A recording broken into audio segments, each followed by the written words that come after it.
Normalement, la loi sur la liberté religieuse. Donc, bilon migra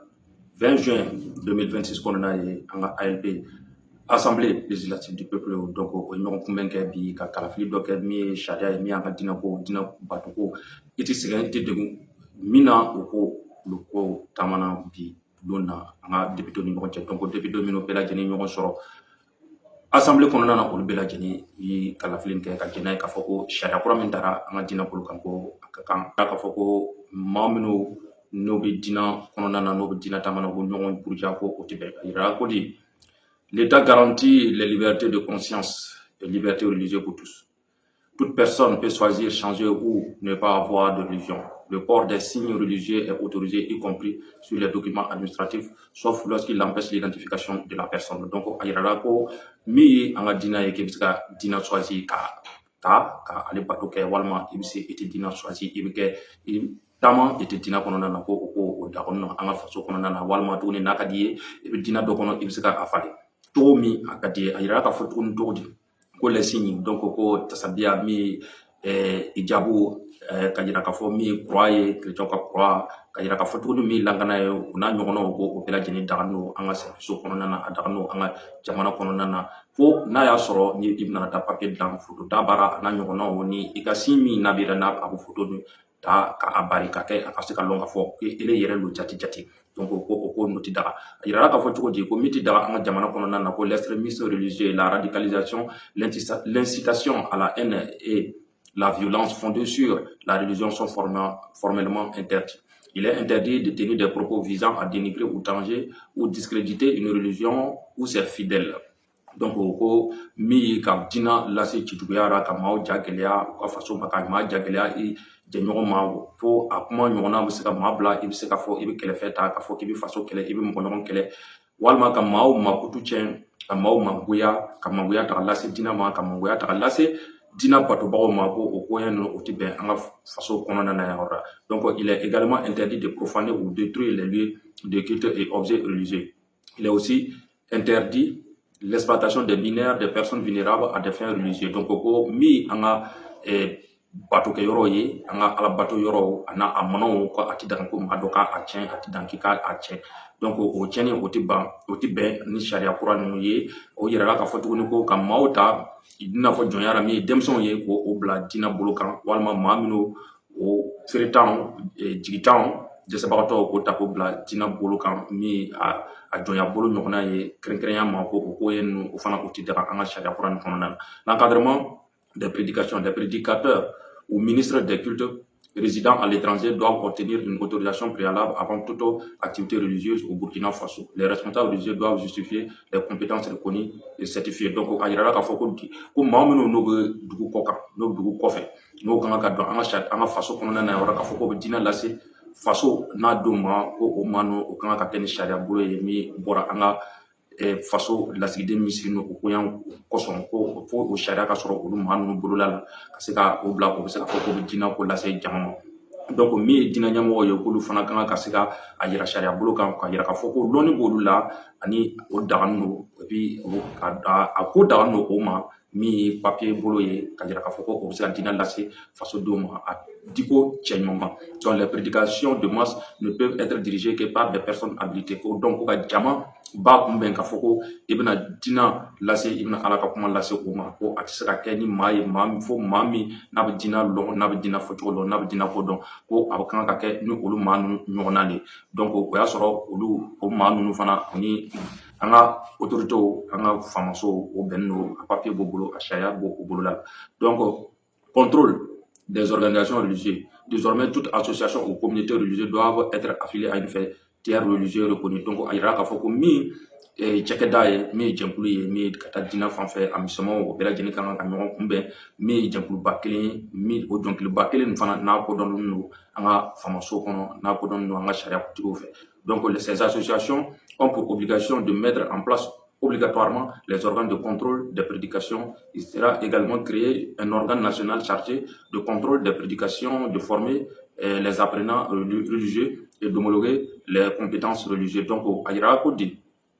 ko min association ye ko kan ka kɛ wajibi ye min ye cɛkɛda misɛnnin ye n'o b'a bila sen kan min bɛna o ka diinɛ lase a lase cogo n'a bɛ cɛ ɲuman n'a bɛ ɲɛ o fɛ cogo min n'o y'a sɔrɔ o y'a fɛsɛfɛsɛ ka tɛntɛn ka a kɛrɛnkɛrɛnya ka a bila sen kan sen min n'a ti na ni degun ye jamanadenw o ni ɲɔgɔn cɛ donc o y'a yira k'a fɔ cogo di ko gouvernement ko o bɛna cɛkɛda fana sigi a ko kosɔn min a bɛna mɔgɔw kalan ka mɔgɔw lakodɔnya ka mɔgɔw bila n'o bɛna kɛ ni sɛbɛn ɲɛnama ye ni seereya ye k'a fɔ ko o maa ninnu o lakodɔnnen don o bɛ se ka diinɛko lase jamaba ma donc les lieux de culte l'ouverture d'un édifice religieux est soumis à une autorisation du haut commissaire. Les lieux de culte doivent respecter les règles d'urbanisme. Les locaux loués sur les terrains destinés à un autre usage ne peuvent servir de lieu de culte permanent. Donc, ayira ka fɔ cogo di ko min an ka l'église an ka jɔnbɔnw na ani misiri ye ko olu yɔrɔ ninnu n'o ko bɛna lɔ donc autorisation sera yamaruya kan ka yala min o commissaire fɛ ye donc ale de kan ka sira di o y'a sɔrɔ fana n'a y'a sɔrɔ o yɔrɔ ninnu fana ni la mairie urbanisme min sigilen don an ka secteur o sigi ko borne ko kunna ani jiboli siraw ko kunna n'o y'a sɔrɔ a kɛra olu ka yamaruya kɔnɔna na walima n'a y'a sɔrɔ ni yɔrɔ dɔ don n'a sigilen don ni alabato yɔrɔ sigira ye a tɛna ni degun ye sigiɲɔgɔnya kɔnɔna na ka sigiɲɔgɔnya gwɛlɛya adamadenw o ni ɲɔgɔn cɛ donc o y'a dɔn a yira k'a fɔ ko min yɔrɔ ye n'a a louera ko k'a kɛ église ye k'a kɛ misiri ye k'a kɛ jɔsɔn yɔrɔ ye n'a y'a sɔrɔ olu yɔrɔ ninnu fana n'a tun labilanen tɛ ka lakodɔnya ka yira k'a fɔ ko o yɔrɔ ninnu tun kɛrɛnkɛrɛnya don ka bila olu kosɔn n'a y'a sɔrɔ n'a a louera le k'a sɔrɔ o tun t'o kosɔn n'a y'a sɔrɔ ni lusini don n'a y'a sɔrɔ ni ekɔliso don n'a y'a sɔrɔ ni mɔgɔ yɛrɛ ka bon don ko olu yɔrɔ ninnu man kan ka to kuden min ye diinɛ baarakɛ yɔrɔ ye o man kan ka to yɔrɔ la o cogo kɔnɔna na les édifices religieux construits irrégulièrement peuvent être démolis ko yɔrɔ minnu o lɔra ni a ma kɛ a sira ɲuman kan a ma kɛ sariya kɔnɔna na a papier dafalen tɛ a lakodɔnnen tɛ ka taa min ye an ka fangatigiw ka sira kan ye donc ko olu yɔrɔ ninnu ko olu dɔw bɛ yen olu bɛ se ka ci. Les services publics, les usagers peuvent exprimer leurs convictions religieuses sans perturber le fonctionnement du service religieux. Donc a yira k'a fɔ ko maa minnu n'u bɛ taa ka to o mako dilan min service kɔnɔna na ye min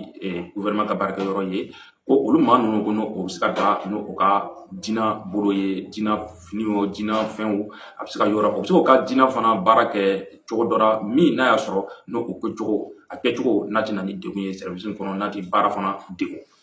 I n'a fɔ ka seli ne bɛ ka seli kɛ i bɛ se ka kɛ misiri kɔnɔ i bɛ se ka kɛ baarakɛyɔrɔ la i taara mairie la i taara ekɔliso la i taara yɔrɔ la min ye papier dilan yɔrɔ ye i bɛ se k'i ka seli kɛ mais n'a y'a sɔrɔ i ka seli cogo n'a tɛ baara min n'a bɛ kɛra o yɔrɔ na ye n'a tɛ baara in dege a tɛ mɔgɔw fana degun donc a yira k'a fɔ cogo di le prosélytisme dans les services publics est interdit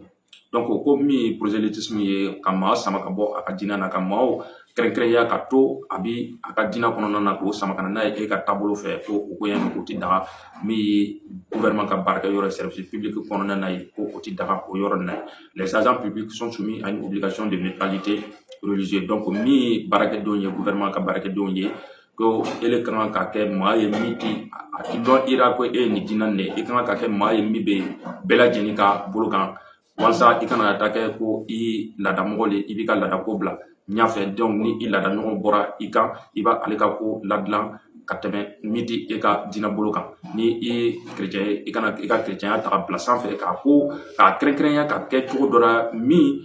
a bɛ kɛ bɛɛ lajɛlen n'o ye o ka dɔn k'a fɔ ele de ye nin ye donc a tigi a bɛ se ka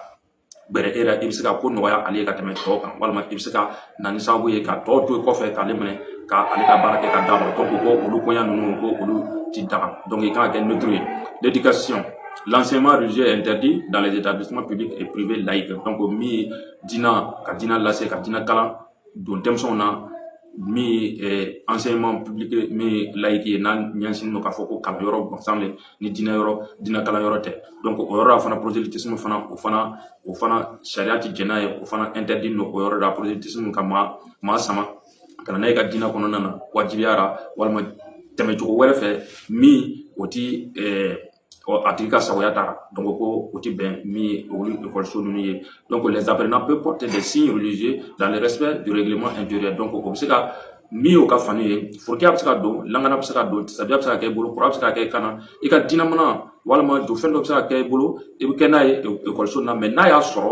ekɔliso nin yɛrɛ ka sariya yɛrɛ ni a ti a don donc ni a bɛ kun a ko nin bɛ se ka bɛn mais min les établissements confession religieux les établissements confessionnels peuvent dispenser un enseignement religieux donc min ye diinɛ ekɔliso ye min ye masɛri ekɔliso ye min mon père école ye min madrasaw ye a n'a ɲɔgɔnnaw yɔrɔ ko olu bɛ se ka diina lase ka diina kalan don denmisɛnw kunna olu bɛ se ka maa kalan diina na. Donc santé, les prisons et l'armée. La liberté de culte est garantie dans les hôpitaux, les établissements pénitentiaires et les casernes sous réserve de l'exigence de sécurité et de fonctionnement de service. Donc a yira k'a fɔ ko min ye dɔgɔtɔrɔso ye min ye kan ye ani min ye prison ye ko o yɔrɔ la ko diina a bɛ se ka daban o yɔrɔ misiri bɛ se ka lɔ église bɛ se ka lɔ yen jogo a bɛ se ka lɔ yen n'a y'a sɔrɔ n'a kɛra minnu o sigilen don o ɲɛmɔgɔw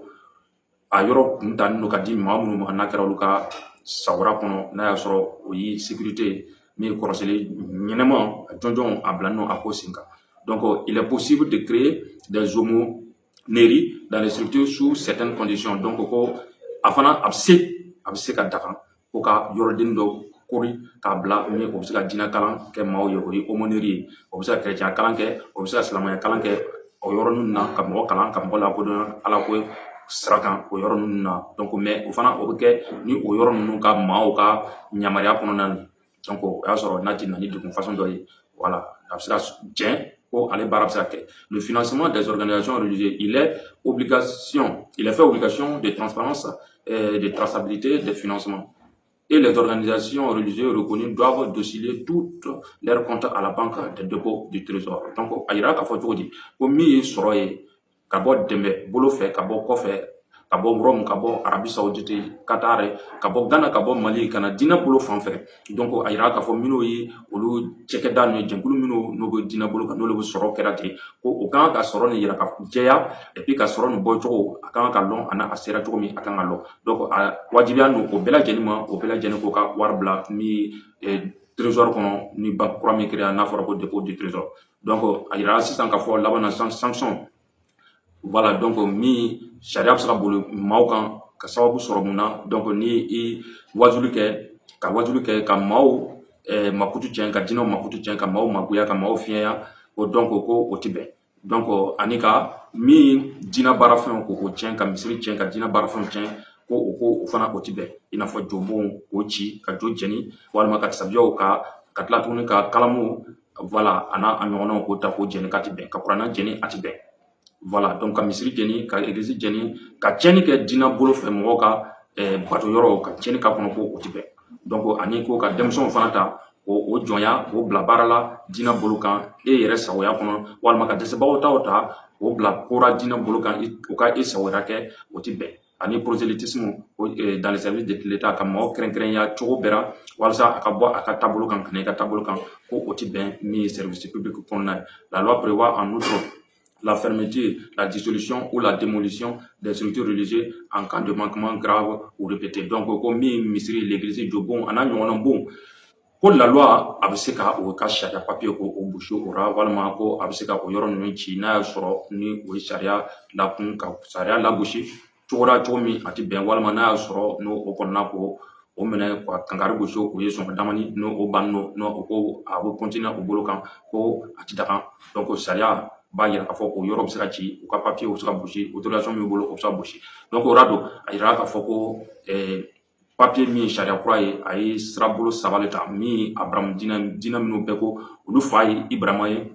min ye chrétien ye ale ni min ye silamɛ ye o y'olu ta k'o kɛ kun kelen o ye groupe kelen ye ale ni minnu olu ye laadabolo maaw ye kɔrɔlɛko maaw ye o ye olu minɛ k'o kɛ groupe kelen ye. Donc ale ni minnu diinɛ misɛnmisɛn minnu o bɛ yen n'a a dɔw kodɔn don a dɔw kolɔn tɛ ban olu misɛnmaninw farala ɲɔgɔn kan ka kɛ groupe kelen. Donc groupe saba de bɛ diinɛ bolo fɛ Burukina kɔnɔ diinɛ bato fɛ olu kolɔn don an ka sariya bolo kan yɔrɔ la. Donc o kɔrɔ ko di bɛɛ lajɛlen k'i ta kɛ i kana don i tiɲɔgɔn gasi la. Donc an balimaw an bɛ nin kibaruya lase maaw ma walasa mun kosɔn mɔgɔw kana taa kuma cɛjuguya fɔ ka kuma yɛlɛma k'a fɔ ko o bɛ dɔ ka diinɛ le fisayara ni dɔ ka diinɛ ye walima u fɔ ka diinɛ dɔ lagosi ka diinɛ dɔ fangatigiya. Donc o kɔrɔ ko di ko Burukina ye dugu ye bɛɛ k'i ta kɛ